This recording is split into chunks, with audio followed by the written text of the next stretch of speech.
In case you've been living under a rock and don't know what an AI is, AI, or artificial intelligence, is the use of technology for performing human tasks or solving problems normally faced by humans. At least that's the gist of it in its most basic form. Really, that's just technology in general. That aspect has always been there in some way, shape, or form. Even something as basic as a calculator was considered witchcraft at some point.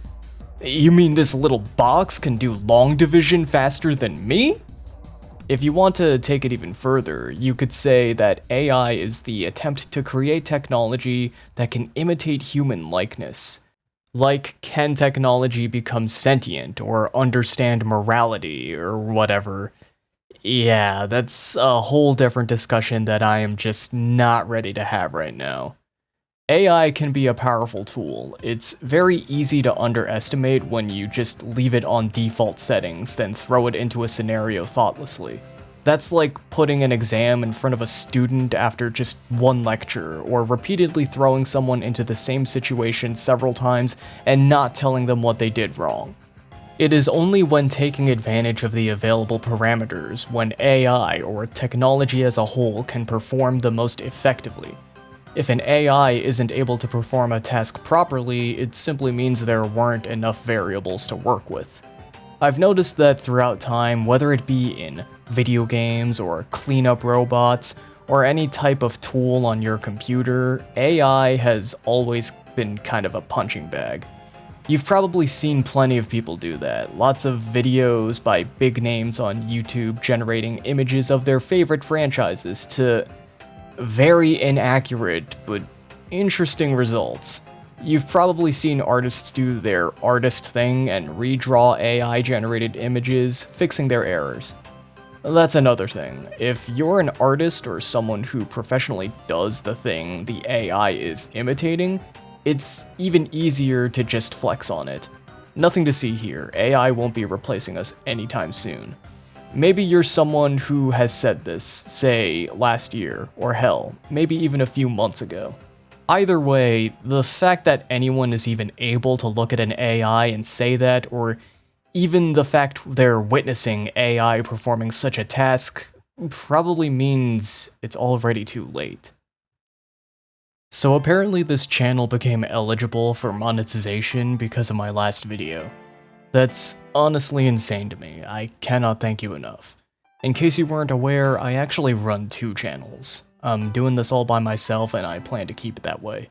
So if you want to support me as an independent, consider checking out my Patreon. And a special thanks to all of my current patrons who you should be seeing on screen right now.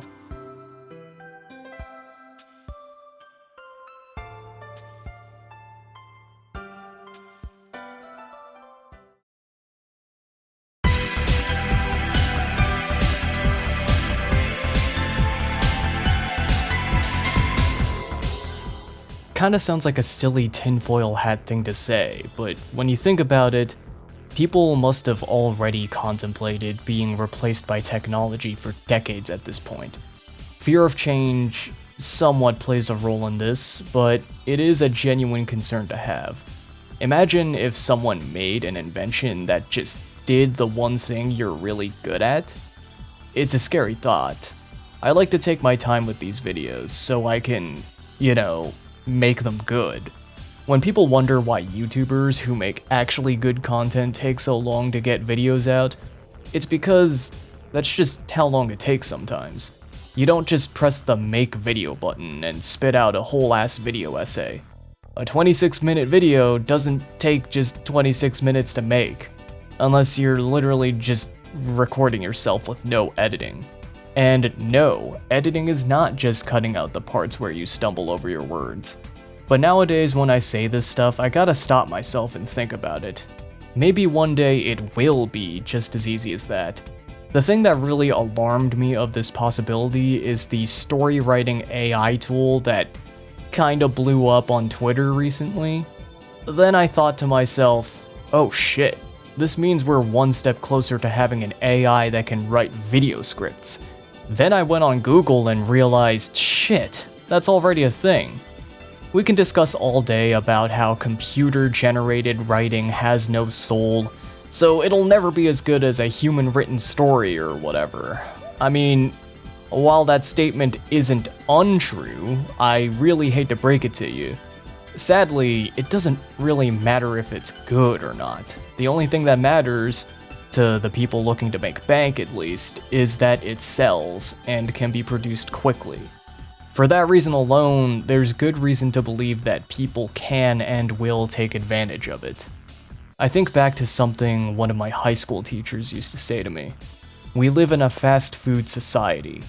Everyone wants what they want it quick, they want as much of it as possible, and they want it now. You like something, so you want more of it. You like it that much, then you want to have it sooner. This is the consumer mentality. The corporate mentality in response to this is the good old supply and demand. When the demand is high, then they have to provide more. This can lead to a lot more pressure on the workers to produce more, which can lead to lots of overtime leading to overexhaustion, and that can lead to some pretty bad consequences. Mainly that it hurts the reputation of the company. What? You think they actually care about preserving human lives? Ha! If manpower can't get the results you want, then towards technology we look. Don't want to spend money to pay people to remaster old assets? Just have an AI do it. It can work. Sometimes. We as people have developed an obsession with efficiency, getting the most out of the least amount of exertion. That mindset gets applied to everything for two reasons. One, people are lazy. I can attest to this as a lazy person. Two, it saves money. When you're running a business, time is money. So if more human hands on the job isn't solving the problem, and is ultimately costing more money, then simply having a machine streamline the process for you is just the easiest and cheapest way out. This can apply to any type of work. While there may not be a specifically designed thing to do your job at the moment, be wary that the philosophy I just told you still can be applied to you if the chance ever arises. But hey, that's just the business mindset. Also, I just realized it's been a whole minute since we've talked about myself, so let's bring it back to me now. What about independent creators? Well, I can't speak for anyone but myself, but I can tell you right now, the way I make videos is anything but efficient. Not the way I write, nor the way I edit. I'm extremely over-meticulous about how I want to get my point across. It's not just about saying my point, I'm also trying to entertain people here. I need to make my points not only clear to understand, but I also gotta make them sound raw. It makes me sound smarter, cooler, and it adds more punch to my overall message. This results in me pacing back and forth in my room, ripping my hair out, trying to figure out how I'm gonna spit these straight facts on you, and not actually getting anything done. I also don't show my YouTube friends how I edit videos because they would probably cry if they saw it. Just put the clips on the timeline, you don't have to do anything fancy, just make it not look like shit. Sure, I could do that, or I could spend a whole day figuring out how to make a visual effect work, before making any actual progress on the video. I could spend an hour on making an aesthetic intro and end slate to show off. Hell, most people don't even watch my videos, they're probably just passively listening to it in the background while they're doing their dishes, driving, or taking a shit. There is literally no reason for me to go so hard on the visual side of things. But I do it anyway. To me, it's sort of an injection of my own personality into the medium. Now, I know that for the common YouTube viewer, they subscribe for the content. Personality can play a factor into it, but personality alone is not enough to sell the average person on a channel. That's a discussion for a whole other video. My point is that efficiency is best suited for reproduction. To get the same results over and over again using the same exact methods. That can't be used to produce anything truly unique. Again, the whole spiel about how you should just be yourself and people will like you for who you are, it's kind of BS in the world of YouTube. So I can easily see an AI for writing scripts or for quickly editing a video of a specific format together becoming a common thing. It could be a very tempting option for people like me to take. I mean, after all, editing isn't too big a deal as long as it looks clean. A lot of people might not even watch the video or really notice it. People aren't that invested in how well you get your points across. They're really just there to reaffirm their already existing opinions on a topic. Basically just self-validation at that point. The cynical part of my brain just keeps eating away at me with these kinds of thoughts. Many of us will refuse, but then again, we already sort of live with the fear of someone making a video about the same topic we were gonna do and making bank off it. This will only amplify that anxiety. Hell, if you combine that with how accurate AI deepfake voices have gotten, one day, someone else could use all of these things in tandem and make their own bubbletea video. Now, realistically, I don't think all types of content will have to worry about competing with AI. Remember what I said before, AI is a tool of efficiency. Efficiency only succeeds in replicating results. There will be plenty of people generating mainstream and/or generic content. Niche topics that not many people talk about or have much knowledge of are likely going to be harder for something like an AI to write a whole script on. Obscure stuff is probably safe. For now. We can't completely rule it out though. It certainly makes the point of entry more demanding for anyone just starting off. The minimum level of quality expected of any serious content creator will definitely shift. Hell, it's probably been shifting. For Let's Players, it shifted when capture cards became more commonplace.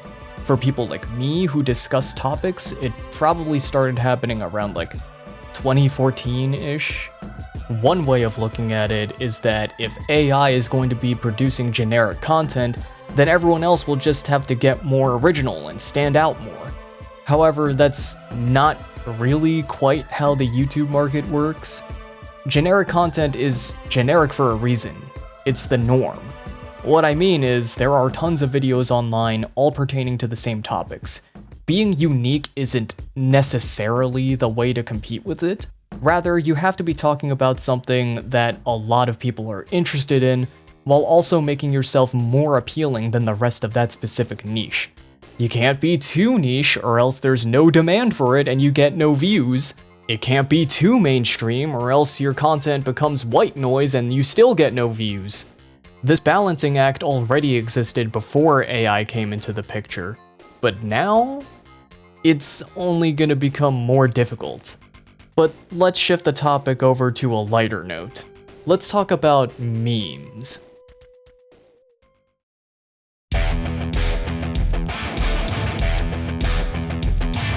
Memes are fun. I remember back when AI voice memes were first starting to gain traction. They were very clearly synthetic, but people didn't really care. Your Honor, it's funny. The fact that they sounded far from human is part of what kind of made them funny to an extent. I like salt, and you like salt, Mark. I like to sit down, and you like to sit down. Wait, where was I? Hey, Mark, I guess we do have a lot in common. At the end of the day, it was all just harmless fun, no qualms whatsoever. Fast forward a couple years. Yes, that quickly. At this point, you must have heard the US presidents talk about every topic under the sun, and you've probably heard every character sing your favorite song. For a long time, AI was basically just a toy people played with for fun. Hell, even I've played around with it before. I used to do AI upscales. Sure, they're very flawed, I know that. I'm not advocating for all anime to be in 4K 60 FPS or whatever. I just wanted to see what it would look like. It's literally just as simple as that. Eventually I had my fill. I know what it looks like, I know what it messes up, and I just stopped. Upscaling is iffy, and you need to have a pretty high quality image or video to begin with to get a good result. Frame interpolation is an interesting concept, but it's not at all necessary. Like, even if you do get some good looking frames, it just doesn't need to be that smooth. It doesn't necessarily look bad. I'm just saying, would Evangelion really be that much better if the animation was smoother? No. It's just a waste of resources. The only practical use for interpolation I can think of would be for slow motion? Maybe? But now we're kinda treading on some dangerous territory. Like, the more advanced AI becomes, the more using it as a plaything starts to feel like you're playing with fire. Random ass people on the internet can mimic the voices of real people. People can reference your real life appearance if it's out there, and make a deepfake video of you. This leaves room for problems like impersonation and defamation. And that just kinda further begs the question. If a thing becomes so similar to the real deal, at what point is it just someone else's work? I'll steal it! No one will ever know! No one will ever know! No one will ever know! This is probably the thing that came to most people's minds when the topic of AI comes up, largely thanks to the outcry of artists. It's a reasonable thing to be concerned about. AI is not capable of creating its own work. It samples existing things and blends them into whatever it generates. Two problems with this. Firstly, this makes AI-generated works completely derivative, and in a day and age where people are quick to label anything and everything as mid, that's not gonna make it any better.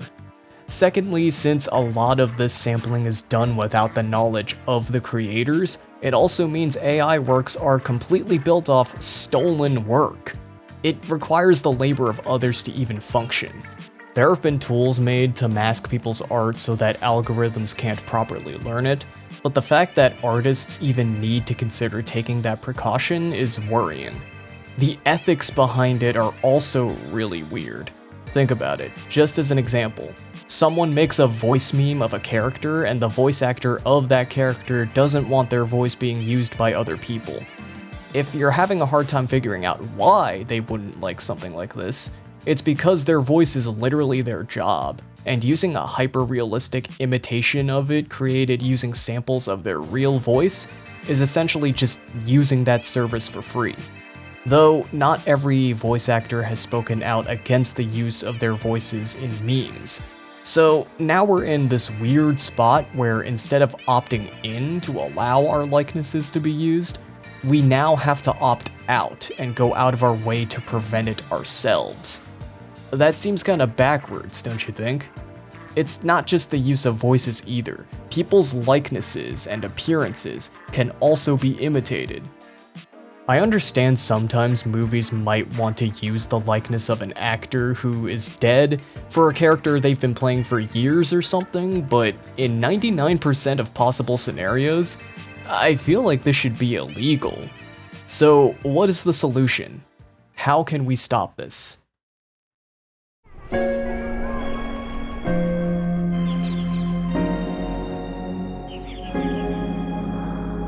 Yeah, no, it's not happening. Once you invent the nuke, there are just nukes now. You can't take that back. The same principle applies here. I think the real question is, shouldn't we have thought of this before getting to this point? Now, I don't blame anyone for not expecting AI to advance at the rate it already has. However, the point still stands that it was going to happen at some point. But by the time the outcry started, it was too late. So now we're just gonna have to live with the consequences.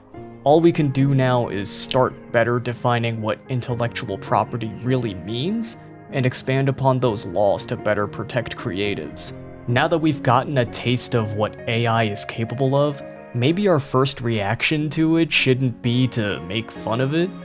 When you see a new type of AI that can do a thing but is still in its early stages, be wary that it won't stay in that stage forever.